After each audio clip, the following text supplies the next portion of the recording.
Welcome. In today's video, we'll walk you through the steps to unlock a chat on WhatsApp web using the latest update. This feature ensures your privacy while making it easy to access locked chats when needed. Let's dive right in. First, open WhatsApp web on your PC. Simply launch your preferred browser and go to the official WhatsApp webpage. Log in by scanning the QR code with your mobile app if you haven't already. Next, locate the search bar at the top of the WhatsApp web interface. Click on it, and now comes the key step. Enter the secret code that you've set for your locked chats. This code acts as a gateway to your private conversations.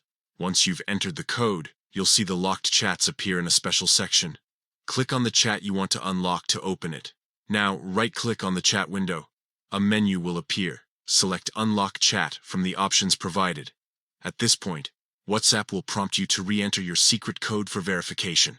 Type in the code and then click Continue. And that's it. Your chat is now unlocked and ready for you to use. You can repeat this process anytime you need access to other locked chats.